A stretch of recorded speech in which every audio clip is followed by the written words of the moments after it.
உங்கள் மொபைல் ஃபோனில் இருக்கிற அலைட் மோஷன் ஆப் ஓப்பன் பண்ணிக்கோங்க. நெக்ஸ்ட்டு நம்ம வீடியோவை எடிட் பண்ணுறதுக்கு தேவையான நான் கொடுத்துருக்கிற ஃபுல் ப்ராஜெக்டை ஃபஸ்ட்டு உங்களுடைய அலைட் மோஷன் ஆப்பில் இம்போர்ட் பண்ணிக்கோங்க. ஃபுல் ப்ராஜெக்டை இம்போர்ட் பண்ணக்கப்புறம் நம்ம வீடியோவை எடிட் பண்ணுறதுக்கு வெறும் ஒரே ஒரு இமேஜ் மட்டும் இருந்தாலே போதும். இந்த ஒரு வீடியோவை சூப்பராக எடிட் பண்ணிடலாம். நீங்கள் எடிட் பண்ண போகிற உங்களுடைய அந்த ஒரு பிக்கோடைய குவாலிட்டி கம்மியாக இருந்துச்சுன்னா ரிமினி ஆப்பில் ஆட் பண்ணி ஃபஸ்ட்டு இமேஜோடைய குவாலிட்டி இன்க்ரீஸ் பண்ணிக்கோங்க. இமேஜோட குவாலிட்டி இன்க்ரீஸ் பண்ணக்கப்புறம் நெக்ஸ்ட் என்ன பண்ணு கேட்டிங்கன்னா உங்களுடைய அந்த ஒரு இமேஜோடைய சைஸை மட்டும் 9:16 சேஞ்ச் பண்ணிக்கோங்க. சேஞ்சு பண்ணிவிட்டு அந்த சேஞ்சு பண்ண இமேஜோடைய பேக்ரவுண்டை ரிமூவ் பண்ண போகிறோம். அது எல்லாத்தையும் நான் ஸ்டெப் பை ஸ்டெப்பாக சொல்கிறேன். இப்போ நம்ம என்ன பண்ண போகிறோன்னா நீங்கள் எடிட் பண்ண போகிற அந்த ஒரு இமேஜோடைய சைஸை மட்டும் 9:16 சேஞ்ச் பண்ண போகிறோம். அது எப்படிங்கிற பார்த்துடலாமா? இப்போ கீழே பார்த்தீங்கன்னா ஒரு ப்ளஸ் ஐக்கான் இருக்கும், அதை கிளிக் பண்ணிக்கோங்க. அதில் செகண்டில் இருக்கிற 9:16 செலக்ட் பண்ணிக்கோங்க. கீழே உள்ள ரெசல்யூஷன் இருக்கையிலே ஹை குவாலிட்டி கொடுத்துக்கோங்க. நெக்ஸ்ட்டு கீழே பார்த்தீங்கன்னா கிரியேட் ப்ராஜெக்ட்னு ஒரு ஆப்ஷன் இருக்கும், அதை கிளிக் பண்ணிக்கோங்க. இப்போ நம்மளுக்கு ஸ்க்ரீனில் 9:16 ஒரு நியூ ப்ராஜெக்ட் ஒன்று கிரியேட் ஆயிடுச்சு. நெக்ஸ்ட்டு உங்களோட இமேஜ் ஆட் பண்ணிவிட்டு அதை ஃபுல் ஸ்க்ரீனில் செட் பண்ணிவிட்டு சேவ் பண்ண போகிறோம். கீழே பார்த்தீங்கன்னா ப்ளஸ் ஐக்கான் இருக்கும், அதை கிளிக் பண்ணிக்கோங்க. செகண்டில் உள்ள மீடியா ஐக்கானை செலக்ட் பண்ணிக்கோங்க. கீழே உள்ள வியூ ஆல் ஆப்ஷன் கொடுத்துட்டு நீங்கள் எடிட் பண்ண போகிற உங்களுடைய ஃபோட்டோவை எந்த ஃபோல்டரில் சேவ் பண்ணி வச்சுருக்கீங்களோ அந்த ஃபோல்டரை செலக்ட் பண்ணிக்கோங்க. அதில் நீங்கள் எடிட் பண்ண போகிற ஒரு பிக்கை செலக்ட் பண்ணிவிட்டு மேலே உள்ள ப்ளஸ் ஐக்கனை கிளிக் பண்ணிங்கன்னா உங்களோட இமேஜ் இதே மாதிரி ஸ்க்ரீனில் அடையிடும்.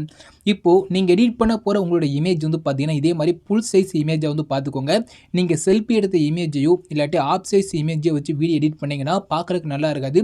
நீங்கள் எடிட் பண்ண போகிற உங்களோட இமேஜ் இதே மாதிரி ஃபுல் சைஸ் இமேஜாக இருக்கணும். ஸோ நல்லா பார்த்துக்கோங்க. நீங்கள் எடிட் பண்ண போகிற உங்களோட இமேஜ் இதே மாதிரி ஃபுல் சைஸ் இமேஜாக இருக்கணும். அதே மாதிரி ஒரு இமேஜ் எடுத்துக்கோங்க. இமேஜை நான் சொன்ன மாதிரி ஆட் பண்ணிக்கோங்க. ஆட் பண்ணக்கப்புறம் உங்களோட இமேஜ் பார்த்தீங்கன்னா ஃபுல் ஸ்க்ரீன் செட் பண்ண போகிறோம்.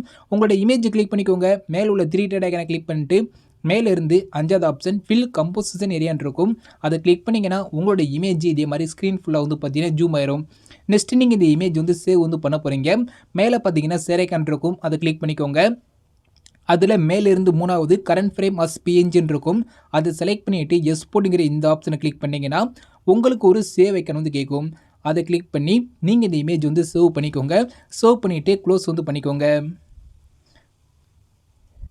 இப்போது நீங்கள் எடிட் பண்ண போகிற ஒரு பிக்கோடைய சைஸை 9:16 சேஞ்ச் பண்ணிட்டீங்க. நெக்ஸ்ட் ஸ்டெப்பில் நம்ம என்ன பண்ண போகிறோன்னா உங்களுடைய இமேஜோடைய பேக்ரவுண்டை மட்டும் ரிமூவ் பண்ண போகிறோம். அது எப்படிங்கிற பார்த்துடலாமா? உங்கள் மொபைல் ஃபோனில் உள்ள கூகுளை ஓப்பன் பண்ணிக்கோங்க. ஓப்பன் பண்ணக்கப்புறம் அதில் ரிமூவ் பீச்சுன்னு சொல்லி டைப் பண்ணி சர்ச் பண்ணுங்கள். ஃபஸ்ட்டு ஒரு வெப்சைட் வரும், அதை ஓப்பன் பண்ணிக்கோங்க. இதில் தான் நம்ம இமேஜோட பேக்ரவுண்ட் ரிமூவ் பண்ண போகிறோம். கீழே பார்த்தீங்கன்னா அப்லோட் இமேஜ்னு ஒரு ஆப்ஷன் இருக்கும். ரிமூவ் பீஜிங்கிற அந்த வெப்சைட்டில் போயிட்டு உங்களுடைய பேக்ரவுண்டை ரிமூவ் பண்ணிக்கோங்க. அது எல்லாத்துக்குமே தெரியும் நினைக்கிறேன், அதை நான் சொல்லி டைவர்ஸ் பண்ண விரும்பல. ஃபஸ்ட்டு நீங்கள் சைஸை சேஞ்ச் பண்ண உங்களுடைய அந்த இமேஜோட பேக்ரவுண்டை மட்டும் ரிமூவ் பண்ணி பிஎன்ஜி இமேஜை மாற்றிக்கோங்க. நெக்ஸ்ட் பார்த்தீங்கன்னா நான் கொடுத்துருக்க அந்த ஃபுல் ப்ராஜெக்டை ஓப்பன் பண்ணிக்கோங்க. இந்த ஃபுல் ப்ராஜெக்டில் உங்களுக்கு எல்லாமே ஆட் பண்ணி கொடுத்துட்டேன். நீங்கள் ஜஸ்ட்டு இமேஜை மட்டும் ரீப்ளேஸ் பண்ண போகிறீங்க. நெக்ஸ்ட்டு நான் கொடுத்துருக்க ஃபாண்ட்டை ஆட் பண்ண போகிறீங்க கரெக்டாக பார்த்து. அதை மட்டும் பண்ணிட்டா போதும், வீடியோ பார்த்தீங்கன்னா கம்ப்ளீட்டாகவே முடிஞ்சு. இப்போ நான் கொடுத்துருக்க அந்த ஃபுல் ப்ராஜெக்ட்டை ஓப்பன் பண்ணக்கப்புறம் அப்படியே லாஸ்ட் வந்தீங்கன்னா கீழே பார்த்துக்கோங்க. கீழே ஒரு ஆடியோ கொடுத்துருப்பேன். ஆடியோக்கு மேலே ஒரு ஆரஞ்சு கலரில் ஒரு இமேஜ் நான் கொடுத்துருக்கேன். ஆடியோக்கு மேலே உள்ள ஃபஸ்ட்டு இமேஜ் கிளிக் பண்ணிக்கோங்க. ஃபஸ்ட் உள்ள கலர் ஐக்கானை கிளிக் பண்ணிக்கோங்க. லாஸ்ட் உள்ள மீடியா ஐக்கானை செலக்ட் பண்ணிக்கோங்க. கீழே உள்ள மீடியா ஐக்கானை செலக்ட் பண்ணிங்கன்னா உங்களோட கிளியருக்கு போகும். இப்போ மேலே உள்ள ஆரம்பருக்கு கிளிக் பண்ணிவிட்டு அலைட் மோஷன்ங்கிற ஃபோல்டரை ஃபஸ்ட்டு ஓப்பன் பண்ணிக்கோங்க. அந்த ஃபோல்டரில் தான் நீங்கள் பேக்ரவுண்ட், அதாவது 9:16 சேஞ்ச் பண்ண அந்த ஒரு இமேஜ் இருக்கும். அந்த இமேஜை நீங்கள் செலக்ட் பண்ணிவிட்டு ப்ளஸ் ஐக்கானை கிளிக் பண்ணி ஆட் பண்ணிக்கோங்க. நீங்கள் எடிட் பண்ண போகிற உங்களுடைய 9:16 சேஞ்ச் பண்ண ஒரு இமேஜை நான் ஆடியோக்கு மேலே கொடுத்துருந்த அந்த ஃபஸ்ட்டு இமேஜில் ஆட் பண்ணிக்கோங்க. நெக்ஸ்ட்டு இப்போ நீங்கள் கீழே ஒரு இமேஜ் ஆட் பண்ணியிருக்கீங்க. அந்த இமேஜோடைய பேக்ரவுண்டை ரிமூவ் பண்ணி பிஎன்ஜி இமேஜை ஒரு இமேஜ் எடுத்து வச்சுருப்பீங்க. ஸோ நீங்கள் ஃபஸ்ட் நான் சொன்னீங்க இமேஜோட சைஸ் சேஞ்ச் பண்ண சொன்னேன். நெக்ஸ்ட்டு நான் பிஎன்ஜி இமேஜ் கட் பண்ண சொன்னேன். நீங்கள் கட் பண்ணி வச்சுருப்பீங்க. அந்த பிஎன்ஜி இமேஜ் பார்த்தீங்கன்னா அதுக்கு மேலே ஒவ்வொரு இமேஜ்லேயும் பார்த்தீங்கன்னா நான் நேம் மென்ஷன் பண்ணி கொடுத்துருக்கேன். பிஎன்ஜி இமேஜ்னு சொல்லி நேம் மென்ஷன் பண்ணி கொடுத்துருக்கேன். அந்த எல்லா இடத்துலையும் நீங்கள் பேக்ரவுண்டை ரிமூவ் பண்ணி பிஎன்ஜி இமேஜ் ஆட் பண்ண போகிறீங்க. இப்போ நீங்கள் நான் கொடுத்துருக்க அந்த அதாவது பேக்ரவுண்ட் ஒரு இமேஜ் ஆட் பண்ணியிருப்பீங்க. அதுக்கு மேலே பார்த்தீங்கன்னா பிஎன்ஜி இமேஜ்னு இருக்கா, அதை செலக்ட் பண்ணிக்கோங்க. கலர் ஐக்கனை கிளிக் பண்ணிக்கோங்க. கீழே உள்ள மீடியா ஐக்கனை செலக்ட் பண்ணிக்கோங்க. உங்கள் மொபைலில் இருக்க டவுன்லோட்ஸை நீங்கள் செலக்ட் பண்ணிக்கோங்க. இதே மாதிரி நீங்கள் பேக்ரவுண்டை ரிமூவ் பண்ணியிருப்பீங்க. அதில் உங்களோட இமேஜை செலக்ட் பண்ணிவிட்டு ப்ளஸ் ஐக்கனை கிளிக் பண்ணிங்கன்னா போதும், அந்த அந்த நீங்கள் பேக்ரவுண்டை ரிமூவ் பண்ண அந்த பிஎன்ஜி இமேஜ் வந்து பார்த்தீங்கன்னா இப்படி உள்ளே வந்து ஆட் ஆயிரும்.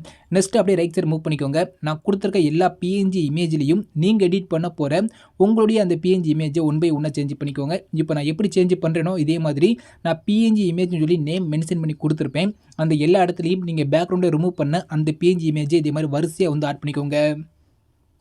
இப்போ நான் கொடுத்துருக்க எல்லா பிஎன்ஜி இமேஜ்லையும் உங்களோட இமேஜ் ஆட் பண்ணக்கப்புறம் நெக்ஸ்ட் நம்ம என்ன பண்ண போகிறோம்னா லிரிக்ஸுக்கு ஃபாண்ட் வந்து சேஞ்ச் பண்ண போகிறோம். நீங்கள் லிரிக்ஸுக்கு ஃபாண்ட் சேஞ்ச் பண்ணால் மட்டும்தான் வீடியோ பார்க்குறதுக்கு நல்லாயிருக்கும். நீங்கள் ஃபாண்ட் மட்டும் சேஞ்ச் பண்ணலாட்டி வீடியோ வந்து பார்த்தீங்கன்னா நல்லாவே இருக்காது. நீங்கள் ஃபஸ்ட்டு நான் கொடுத்துருக்க 2 ஃபாண்ட் ஒன்று வந்து அதாவது நம்ம இந்த வீடியோ எடிட் பண்ணுறதுக்கு ஒரு 2 ஃபாண்ட் வந்து யூஸ் பண்ணியிருக்கோம். அந்த 2 ஃபாண்டுடைய டவுன்லோட் லிங்க் நான் டிஸ்கிரிப்ஷனில் கொடுத்துருப்பேன்.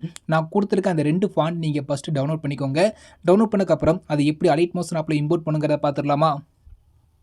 நான் ஒரு 2 லிரிக்ஸ் ஃபாண்ட் வந்து கொடுத்துருக்கேன். அந்த லிரிக்ஸ் ஃபாண்டுடைய நேம் வந்து பார்த்தீங்கன்னா ஒவ்வொரு லிரிக்ஸுக்கும் எந்த லிரிக்ஸில் நீங்கள் எந்த ஃபாண்ட் ஆட் பண்ணுங்கிறத நான் வந்து நேம் வந்து மென்ஷன் பண்ணி கொடுத்துட்டேன். நீங்கள் மாற்றி நீங்கள் வந்து ஃபாண்ட் வந்து ஆட் பண்ணிடக்கூடாது பார்த்தீங்களா? அதுக்காண்டி நான் லிரிக்ஸுக்கு எந்த ஃபாண்ட் ஆட் பண்ணுமோ அந்த லிரிக்ஸுக்கு மேலே வந்து பார்த்தீங்கன்னா இந்த மாதிரி கிளிக் பண்ணி பார்த்தீங்கன்னா மேலே வந்து பார்த்தீங்கன்னா அந்த ஃபாண்ட் நேம் வந்து தெரியுதா? ஸோ சரியாக பார்த்து அந்த ஃபாண்டில் நான் கொடுத்துருக்க அந்த லிரிக்ஸில் வந்து ஆட் பண்ணிக்கோங்க. நீங்கள் ஃபஸ்ட் நான் கொடுத்துருக்க ஃபாண்ட் டவுன்லோட் பண்ணிக்கோங்க. அது எப்படி இம்போர்ட் பண்ணிவிட்டு அது எப்படி சேஞ்ச் பண்ணுங்கிறத மட்டும் நான் சொல்கிறேன். இப்போ நான் கொடுத்துருக்க ஒரு லிரிக்ஸ் வந்து கிளிக் பண்ணிக்கோங்க. கீழே உள்ள எடிட்டர்ஸ்ங்கிற இந்த ஆப்ஷன் வந்து கிளிக் பண்ணிக்கோங்க. மேலே ஃபாண்ட் கிட்ட உள்ள ஆரமாக இருக்க கிளிக் பண்ணிக்கோங்க. கீழே உள்ள வியூ ஆல் ஃபாண்ட்ங்கிற இந்த ஆப்ஷன் வந்து செலக்ட் பண்ணிக்கோங்க.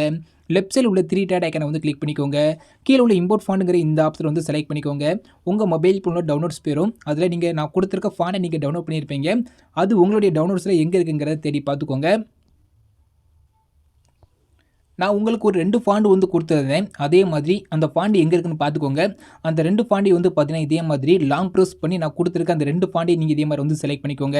இதே மாதிரி நீங்கள் 2 ஃபாண்ட்டை செலக்ட் பண்ணக்கப்புறம் மேலே பார்த்தீங்கன்னா செலக்ட்னு ஒரு ஆப்ஷன் இருக்கா? அதை கிளிக் பண்ணிங்கன்னா அந்த 2 ஃபாண்ட் உள்ளே வந்து ஆட் ஆயிரும். இந்த இடத்துல இம்போர்ட்டுங்கிற இந்த ஐக்கன் வந்து ஆஃப்ல இருந்தால் இதை மட்டும் ஆன் பண்ணிக்கோங்க. ஆன் பண்ணிவிட்டு இப்போ நீங்கள் வந்து பேக் வந்துக்கோங்க. இப்போ நம்ம ஃபாண்ட் வந்து இம்போர்ட் பண்ணிட்டோம். அது எப்படி சேஞ்ச் பண்ணுங்கிறத மட்டும் நான் சொல்கிறேன். ஓகே, இப்போ ஃபாண்ட் இம்போர்ட் பண்ணிட்டோம். அதை எப்படி சேஞ்ச் பண்ணுங்கிறத பார்த்துடலாமா? இப்போ நான் கொடுத்துருக்க ஏதாவது ஒரு லிரிக்ஸ் வந்து கிளிக் பண்ணிக்கோங்க. மேலே பார்த்தீங்கன்னா அந்த லிரிக்ஸோட ஃபாண்ட் நேம் இருக்குதா? நல்லா பார்த்துக்கோங்க. அந்த லிரிக்ஸோட ஃபாண்ட் நேம் வந்து உங்களுக்கு வந்து மேலே வந்து ஷோ ஆகும். அதை நீங்கள் உங்களோட லிரிக்ஸை கிளிக் பண்ணக்கப்புறம் கீழே உள்ள எடிட்டர்ஸ்ங்கிற இந்த ஆப்ஷன் வந்து கிளிக் பண்ணிக்கோங்க. இதில் மேலே ஃபாண்ட் கிட்ட உள்ள ஆரம்பருக்கு கிளிக் பண்ணிக்கோங்க. வியூ ஆல் ஃபாண்ட் கொடுத்துக்கோங்க. மேலே உள்ள சிரிஜைக்கான கிளிக் பண்ணிட்டு நீங்கள் அதில் பார்த்து அந்த ஃபாண்ட் நேமை இதே மாதிரி நீங்கள் டைப் பண்ணிவிட்டு மேலே உள்ள அந்த ஃபாண்ட் உங்களுக்கு வந்து ஸ்க்ரீன் வந்து ஷோ ஆகும். அந்த ஃபாண்ட் மேலே ஒரு கிளிக் பண்ணிங்கன்னா போதும் அந்த லிரிக்ஸ்க்கான ஃபாண்ட் வந்து சேஞ்ச் ஆயிரும். இப்போ நெக்ஸ்ட்டு அது கீழே உள்ள அந்த அடுத்த ஃபாண்ட்டை வந்து செலக்ட் பண்ணிக்கோங்க.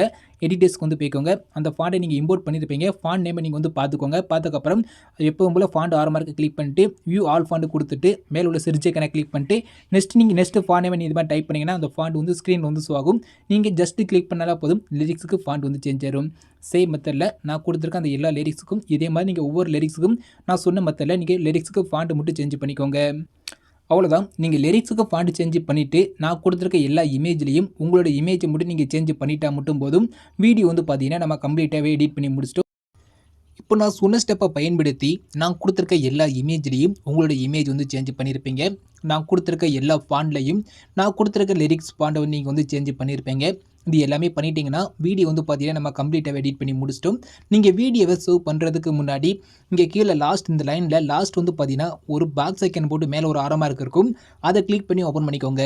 இந்த இடத்துல ஒரு கேமரா ஐக்கன் இருக்கும். இதை ஆன் பண்ணால் மட்டும்தான் உங்களுக்கு நீங்கள் ப்ரிவியூவில் பார்த்த அந்த ஒரு 3D எஃபெக்ட் வந்து பார்த்தீங்கன்னா கிடைக்கும். நீங்கள் இந்த கேமரா ஐக்கன் ஆஃப் பண்ணிட்டீங்கன்னா உங்களுக்கு அந்த 3D எஃபெக்ட் வந்து பார்த்தீங்கன்னா கிடைக்காது.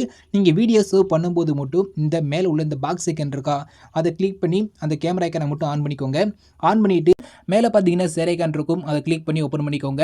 அதில் வீடியோங்கிற ஆப்ஷன் ஓப்பன் பண்ணிக்கோங்க.